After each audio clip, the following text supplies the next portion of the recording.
میتوانم سوال ها رو بگیرم خواهران عزیز؟ فقط خیلی کوشش کنید سوال ها رو کوتاه دید خواهرها و تکراری نباشد. خواهر رمزیه بفرمایند. السلام علیکم و رحمت الله و برکاته. علیکم السلام. سوال من همین بود که استاده هیجامه به هیجامه پول میگیرید که هیجامه میکنید و پول میگیرید همین روامی یا نگاه کنید در ما پیامبر صلی الله علیه و سلم هر دوی حدیث هم در صحیح هست خودشان هیجامه میکنن و به همان شخص هیجامه کرده پول میدهند یا مزدش رو میدهند. در روایت آمده است که یک مقدار خرما میدهند، یعنی خودشان هیجامه میکنند و کسی که پیامبر رو هیجامه کرد به آن مزدش رو میدهند. در حدیث دیگر آمده است که کس بیا گفتیم پولی هیجامه خبیث است گفتگی هستند پیامبر، یعنی پولی که شما از هیجامه میگیرید اون پولی چرکین است. معنای چرکین حرام بودن نه. بعضی علما میگویند هیجامه کاری آسان است، به خاطر هیجامه کردن پول نگیر، یعنی بگذار همین گونه کمک کنی به یک برادر. بعضی از علما میگویند چون به خون کار دارد و پیشتر در زمان پیامبر با شاخ خون رو کرده میکشیدن، یعنی به دهان هم خون میرسید. برای همین پیامبر صلی الله علیه و سلم شاید این رو خبیث یا چرکین گفتن. از اینجا میبراید که بهترین جمعش این است که شما رفتید و به کسی مرا هیجامه کن گفتید، مزد کاری او را بدهید. این سنت است. پیامبر به کسی که پیامبر را هیجامه کرد حقش را یا مزد کارش را دادن. اما کسی را هیجامه کردید یک نرخ معین نمانید. برای تقوا کردن یک نرخ معین نمانید. چقدر دهم گفت گوید هر قدری که میتوانی، هر قدری که میتوانی. این خوب است، یعنی یک نرخ معین برای تقوا نمانید. و یکم خواهر فرزانه حسن و فرزانه بفرمایند.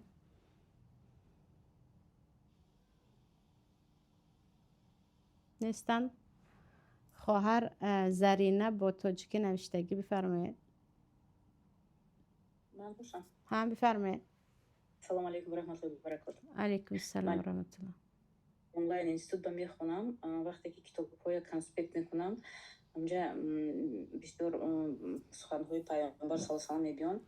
баъд вақте ки пайғамбар саллаллоҳу алайҳи ва саллама кӯтоҳ карда 3 авве менависам. чанд ҷо ба хондам ки ҳамин мумкин не, ҳамин хел кардам пурра нависам дар кор. охир вақти конспект ба ҳамин ҳаракат мекунӣ кӯтоҳ нависӣ, чӣ хел мумкин ме ҳамин неми. درباره صلی الله علیه و سلم نوشتن بعضی علما هستند که پیامبر رو هیچ صلی الله علیه و سلم ننوشتگی هستند، در وقت خواندن فقط صلی الله علیه و سلم میگفتن. نوشتن نبود، گفتن حتمی است. اون هم حتمیه که یعنی ثواب میگیرید. و پیامبر صلی الله علیه و سلم کسی که نامشان رو گرفته شد و صلوات نفرستاد و بخیل از گفتگی هستند.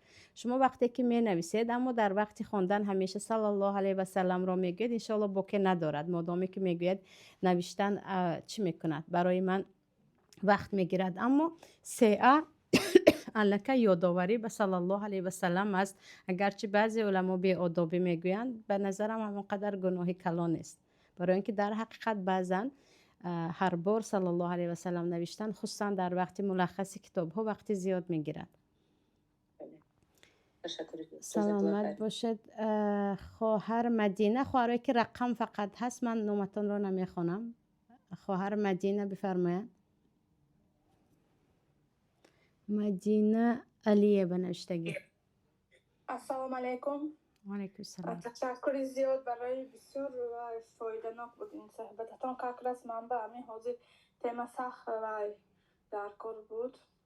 من همین یک سال باز که خالم کتی دخترای خالم کتی مناسبتم تا بین ما بین من و شوهرم بین شوهرم و آنها بسیار خیلی بدبینی گذشتگی است و من آنها رو بخشیدگی هستم.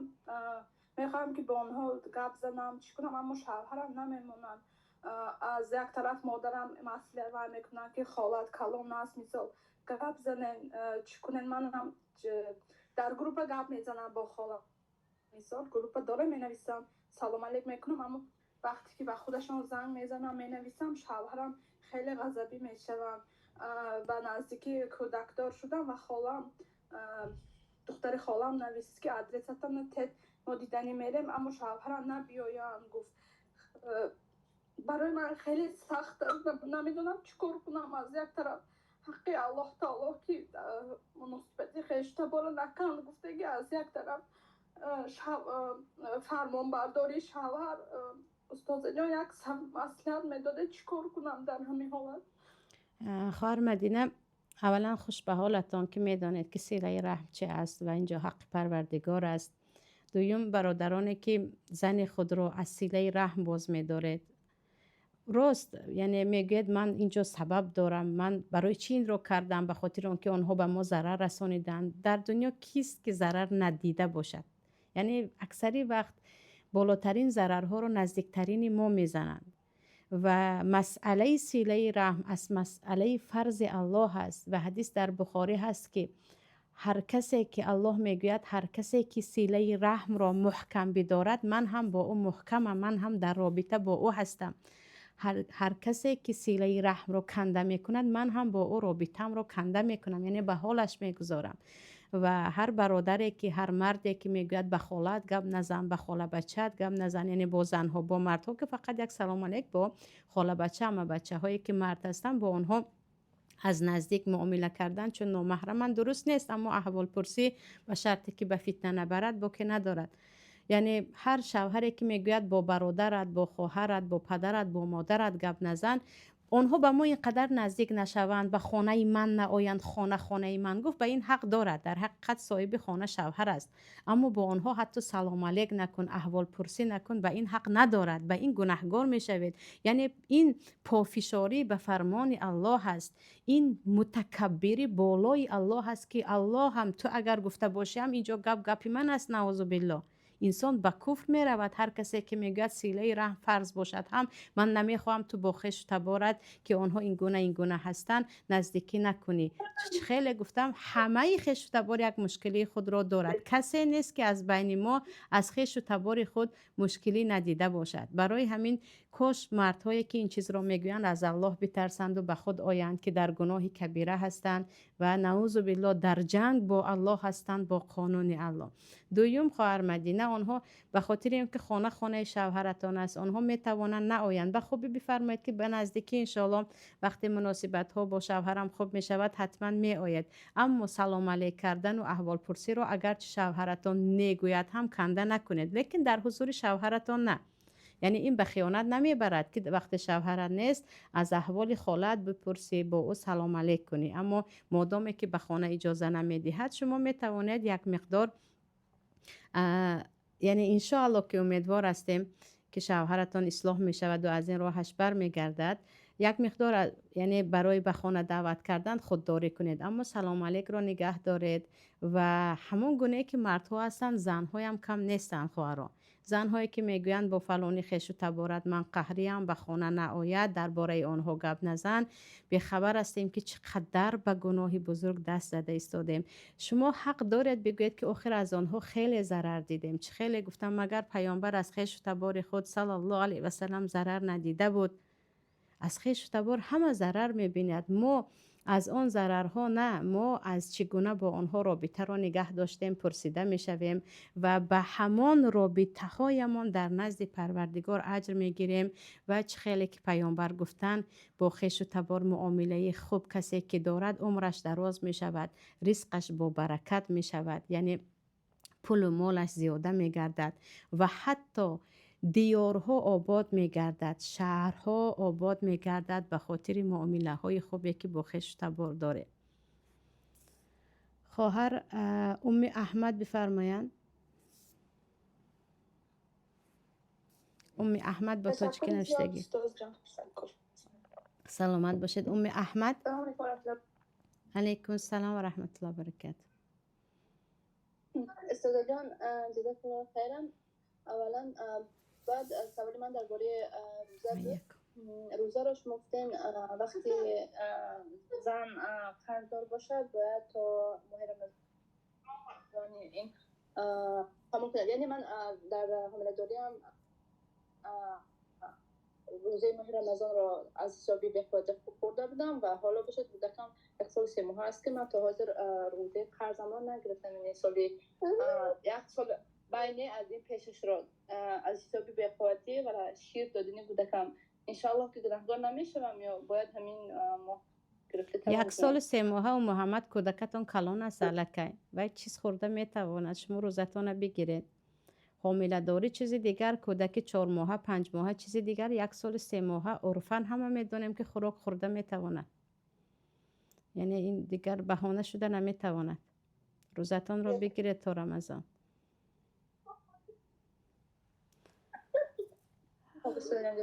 و یکم خواهر ام عایشه بفرمایید با تاجیکی نوشتگی. السلام علیکم و رحمت الله و برکاته استاذه جان. علیکم السلام و رحمت الله. همین یک سوال داشتم که همین وقتی که یک نظر کردم که از روز دوشنبه تا پنجشنبه روزه میدارم برای همین یک کار شخصی خودم، همان را از بین 3 ماه گذشت و همان را روزه نگرفتم. همین را من چخیل همین روزه را من بگیرم یا فدیه همین را بتیم چخیلی کنم؟ شما همون یک وقت معین گفته بودید یا فرق ندارد؟ یعنی هر وقتی که شد من از دوشنبه پنجشنبه روزه میگیرم گفتید یا همون وقتی معین رو گفتید و الکی وقت دیر شد؟ من همه گفتم که وقتی که شود همه خیلی میگیرم. خیر بگیرید. شما یک وقتی معین نکرده باشید هنوز برای نظر وقت دارید بگیرید روزتون رو. اما گفتید علاج گرفتن ندارم. شکستن نظر اولا خوار و خوب نیست، گناه است. دویما کفارش کفاره قسم است، چگونه که در سوره مائده آمده است. اون هم برای شکستن یک نظرتون یا به 10 قم بغل خوراک میدهید برای به مقدار شکمشون سیر میشده، یا به 10 قم بغل لباس خریده میدهید که با آن لباس یعنی عورتشان در نماز کاملا پنهان باشد، یا با 3 روز پی در پی روزه میگیرید اگر نظر رو شکستید. جزاک الله خیرم، انشالله میتوانم گرفتم. و یکم خواهر ریحانه بفرمایند. ام عایشه دیگر شما بفرمایید بعد خواهر ریحانه سوال دهند. السلام علیکم و رحمت الله و برکاته. معلومه علیکم السلام و رحمت الله. جزاک الله خیرا. خداوند از شما راضی باشد. از شما هم خیر. خواهیتان پروردگار اجر زیاد دهد الهی. آمین به این هم دنیا الله. و دنیاتان آباد شود الهی. معلومه جان یک چیز سوال دهم درباره زکات. همین ممکن است به جای زکات یک چیز دیگر دهیم، مثلا دادرها به خواهرشان هر سال زکات میدهند. این سال میخواهند که 2 دادر حسابی مصلحت کردن که به خواهر به جای زکات 1 کوارتیر مثلا گران دهند. به همین شما چی میگویید؟ خواهرم زکات پول است پول است، زکات طلا از طلا هست، زکات گوسفند از گوسفند است، هر چیز زکاتش از خودش است. پولی که همچون زکات میدهند و حق قم بغل است که به اجازت وی ممکن است برای او یگان چیز خریدن. اگر خواهر از خواهر اجازت میپرسن که آیا ما به همون پول به تو خانه خریم راضی یا نه، اگر راضی شد میخرن، اگر نه.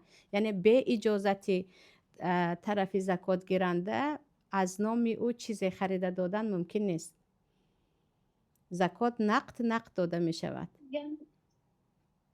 یعنی اگر خواهر خودش راضی باشد، آره. از این چیز باخبر باشد، اجازت از او اگر اجازت گیرند که ما همین قدر به تو پول دادنی هستیم، به جای همین پول رو دادن اگر اجازت دیم ما خانه رو خریم، اگر او اجازت دیت می شود. اما از پیش خود یک خانه داده من زکات رو از آن حساب کردم گفته نمی شود.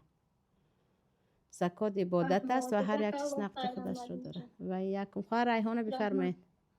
السلام علیکم و رحمت الله و برکاته استاد جان. علیکم السلام و رحمت الله و برکاته.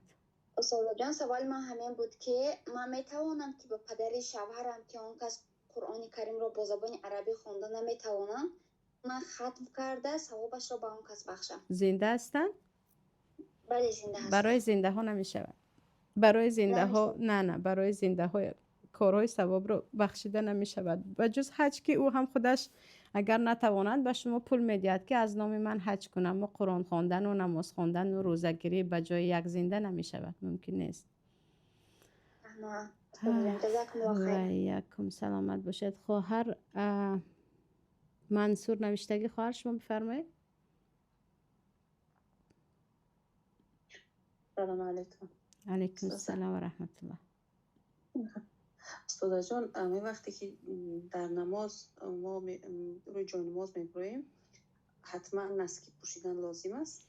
پایها رو پوشیدن، بالای پایها رو پوشیدن در حدیث آمده است خواهرم. فتوا در مذهب حنفی هست که کفهای پا مانند کفهای دست هستند در نماز.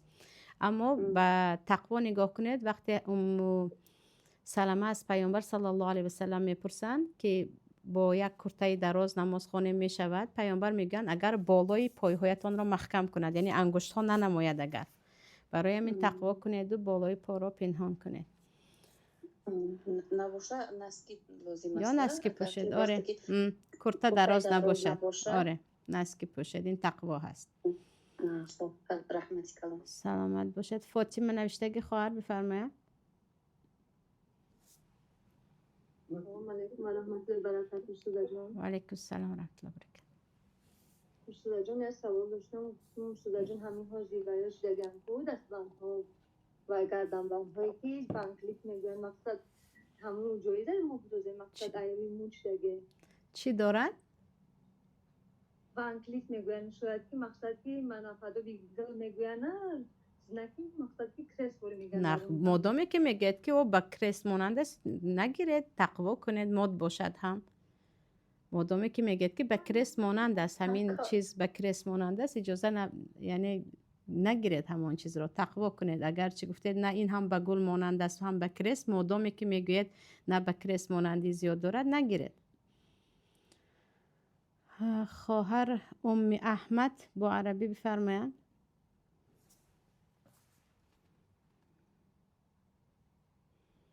نیستند خواهر شکران.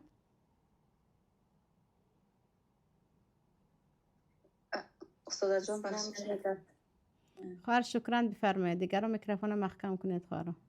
السلام علیکم و رحمت الله. و علیکم السلام و رحمت الله و برکاته. استاد جان یک سوال داشتم که همین در جای نمازی که اسمی ما یا که اسم نوشته شده است درسته نماز خواندن؟ هیچ کار نمیکند نام نوشتگی باشد. جای نماز، بعد خواهرات جای نماز رو اینقدر یک چیزی بزرگ نگیرید. در زمان پیامبر صلی الله علیه و سلم اصلا جای نماز وجود نداشت. پیامبر به خاک سجده میکردن یا به همون بوریای عادی. جای نماز رو برای چی میاندازیم؟ نامش قالینچه هست در زبان عربی، سجاده. یعنی به خاطر اینکه یک زیر پایتان چی نباشد، نجاست نباشد. اون یک چیزی مقدس نیست که بعضیا گرفته فقط به بالا میمونند، بعضیا به زیر پا افتی زود میگیرن، بوسه میکنن، چیزی دیگر میکنن. یک قالینچه میده است، به خاطر اینکه تگ پای که نجاست نباشد اون رو بالایش میاندازید. مادامی که صورتی یگان چیز نیست، اگر یک اسم نوشته باشد باکی نیست، لیکن به یک چیز دقت دهید. پیامبر صلی الله علیه و سلم حتی کرته رختی که اصلا صورت نداشت، رخت بود، پوشیده وقتی نماز میخوانند بعد از نماز کشیده میپرتویند. میگن خطکش هوش مرا در نماز پریشان کرد. جای نمازی که نام نوشته باشد، از حد خوشرو باشد و در وقت نماز خواندن هوش خیال شما رو به خود گیرد، با آن نماز نخوانید. برای اینکه خشوع یا هوش خیال شما به نماز و به عبادتتان بودن، این در حتی نزد بعضی علما از فرضهای نماز است. یعنی بعضی جای نماز ها هست که انسان در بالای جای نماز فقط هوشش به زر و زیور یا قیمتی اون جای نماز می رود. بله. موضوع ایها جمع خیلی بسیار توفه و میارن. آره یک فتنه دیگر است که مردم گفته استادم که خیلی هوش و خیال رو در نماز به خود جلب میکند، خیلی جلب میکند. خواهر و ایاکم. جمیل نویستگی خواهر بفرمایند.